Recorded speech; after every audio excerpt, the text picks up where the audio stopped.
नमस्कार, मैं आशुतोष मिश्रा। आज हम चर्चा करेंगे उन कारणों पे जिसकी वजह से बिहार में हर साल बाढ़ आती है और साथ ही साथ यह भी बात करेंगे कि बिहार सरकार को बाढ़ रोकने के लिए किन किन चीज़ों पर ध्यान देना चाहिए और हमें भी बाढ़ को रोकने के लिए किन किन चीज़ों पर कार्य करना चाहिए। तो चलिए सबसे पहले जानते हैं उन कारणों पे जिसके वजह से बिहार में बाढ़ आती है। पिछली साल यानी 2019 में बिहार में आए बाढ़ का कुछ आंकड़ा न्यूज तक ने अपने वेबसाइट पर साझा किया है, जिसके अनुसार हर साल 25 लाख से ज्यादा आबादी बिहार में बाढ़ से प्रभावित होती है। पिछली साल यानी 2019 में 12 जिले बाढ़ से प्रभावित हुए थे, जिसमें 546 पंचायत पूर्ण रूप से डूब गए थे, जिसमें 34 लोगों की मृत्यु हुई थी।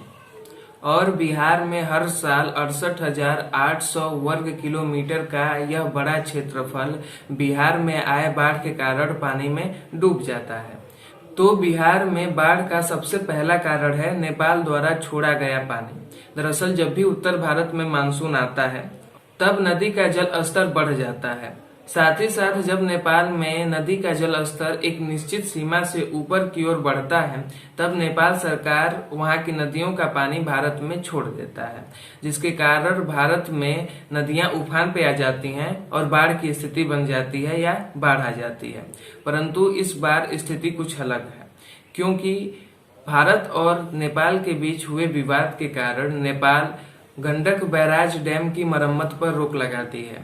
दरअसल इस डैम में 36 गेट हैं, जिसमें 18 गेट नेपाल में आते हैं, पर इस समय नेपाल सरकार ने इसकी मरम्मत के लिए रोक लगा दी है, जिसके कारण गंडक नदी का उफान आप देख सकते हैं, जिसके कारण पश्चिमी उत्तरी बिहार पूरी तरह जलमग्न है। अब हम बात करेंगे दूसरे सबसे बड़े कारण पे, जिसका नाम है फरक्का बैराज। दरअसल इसका इतिहास और इस पे होने वाला विवाद काफी पुराना है। अगर इस पे संक्षिप्त रूप से बात हो तो वीडियो बहुत लंबा हो जाएगा, इसलिए आप इसे विकिपीडिया पे पढ़ लीजिएगा। ठोस रूप में आप ये समझिए कि यह एक प्रकार का बांध है जो भारत और के बीच है और बिहार से जाने वाली गंगा या गंगा की सहायक नदियों का पानी उस बांध पर जाके रुकता है। दरअसल यह बांध बनने के कई कारण हैं, जिसमें से एक कारण यह माना जाता है कि जो बंगाल में बंदरगाह है वह गर्मी के दिनों में वहां का जल स्तर घट जाता है, जिसके कारण आयात निर्यात में दिक्कत होती है। इसलिए सरकार बांध का पानी को रोकता है और जब पानी की जरूरत होती है तो बांध को खोलता है। इससे सबसे बड़ा दिक्कत यह होता है कि गंगा या गंगा की सहायक नदियां जिसका पानी बांध में जाकर रुक जाता है, इससे इन नदियों का जल प्रवाह की दर काफी धीरे हो जाती है, जिसके कारण यह नदियां जो भी गाद हिमालय से या अन्य जगहों से लेकर आती हैं उसे वह अंतिम तक नहीं ले जा पाती या उसके भार को वह समुद्र तक नहीं ले जा पाती और वह कुछ चुनिंदा जगहों पर उसे छोड़ देती हैं। दरअसल गाद का मतलब एक खनिज पदार्थ से है या एक ऐसे खाद से है जो मिट्टी की उर्वरक शक्ति बढ़ाने के लिए काफी महत्वपूर्ण है। दरअसल यह वही कंकर पत्थर और बालू है जो नदियां हिमालय या दूसरी चट्टानों से बहाते हुए ले आती हैं और जब इसका भार बढ़ जाता है और जल प्रवाह कम हो जाता है तो उसे एक जगह इकट्ठा कर देती हैं, जिसे डेल्टा बनता है। डेल्टा बनने के बाद से नदियों का रास्ता बदल जाता है और उनके प्रवाह में भी दिक्कत आती है, जिसके वजह से इनका पानी उसके बगल क्षेत्रों में या गांव में फैल जाता है और हमें बाढ़ देखने को मिलती है। अब हम बात करेंगे तीसरे सबसे बड़े कारण पे, जरूरत के हिसाब से तटबंधों का कम होना। दरअसल सन 1954 में बिहार में 160 किलोमीटर के तटबंध थे।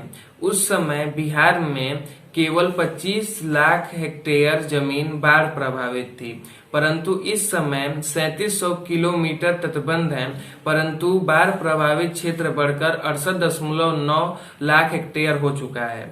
इसलिए यह रेशियो बहुत कम है, जिसके कारण बिहार में बाढ़ देखने को मिलता है। हालांकि तटबंध के सुझाव और इसके निर्माण पे काफी संदेह हैं, जिसे मैं सुझाव में बात करूंगा।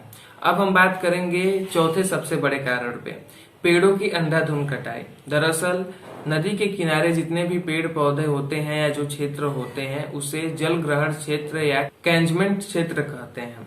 दरअसल कोसी नदी का कैंचमेंट क्षेत्र 74,030 वर्ग किलोमीटर में है, जिसमें से 62,620 वर्ग किलोमीटर का जलग्रहण क्षेत्र नेपाल और तिब्बत में पड़ता है और मात्र 11,410 वर्ग किलोमीटर का कैंचमेंट क्षेत्र बिहार में पड़ता है और इस कैंचमेंट क्षेत्र में कटाई जोरों से चल रही है। हालांकि बिहार के मुकाबले नेपाल और तिब्बत काफी ऊंचाई पर है, इसलिए जब भी वहां पे बारिश होती है तो कैंचमेंट क्षेत्र से बारिश का पानी वहां से रिसाव करके बिहार में आ जाता है और बिहार में जगह न होने पर या कैंचमेंट क्षेत्र की कमी होने पर यह पानी गांव में फैल जाता है, जिसके कारण हमें बाढ़ देखने को मिलती है। तो दोस्तों ये थी वो 4 प्रमुख कारण। हालांकि 5वां कारण में मिट्टी की कटाई है या अवैध खनन है, ऐसे बहुत से चीजें हैं जो 5वें पॉइंट पे आते हैं। हालांकि ये 4 काफी प्रमुख कारण है जिस पे बात करना काफी जरूरी है। तो अब हम बात करते हैं कि इन सब चीजों पे सरकार क्या कर सकती है। सबसे पहले सरकार को जितने भी तटबंध की आवश्यकता है उसकी पूर्ति करनी चाहिए, परंतु जिस तरह सरकार तटबंध बनाती है उस हिसाब से तटबंध को नहीं बनाना चाहिए, क्योंकि सरकार लगभग नदी के सटे इलाकों पर ही तटबंध बना देती है। सटे इलाकों का मतलब एकदम पास में ही, जिसके कारण नदी का वेग तेज हो जाता है क्योंकि नदी को एरिया कम मिलता है और बाढ़ आने की संभावना काफी तेजी से बढ़ सकती है, क्योंकि जब भी जल स्तर बढ़ेगा तो तटबंध के ऊपर से पानी का बहाव होगा और आसपास के इलाके प्रभावित होंगे।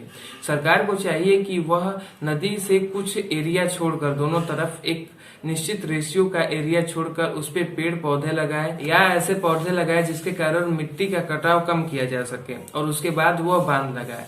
इससे फायदा ये होगा कि जब भी नदी का जल स्तर बढ़ेगा तो नदी को फैलने के लिए जगह मिलेगा, तब उसका वेग कम होगा, जिसके कारण बाढ़ आने की संभावना कम रहेगी। और दूसरा कारण, सरकार को सबसे पहले कैंचमेंट एरिया या जल ग्रहण एरिया में लगे हुए पेड़ को काटने पे रोक लगाना होगा या उसे पूरे तरीके से बैन करना पड़ेगा, क्योंकि अगर पेड़ नहीं रहेंगे तो नदियों में सूखा या नदियों का कम होना या नदियों में बाढ़ आना काफी तेजी से बढ़ेगा।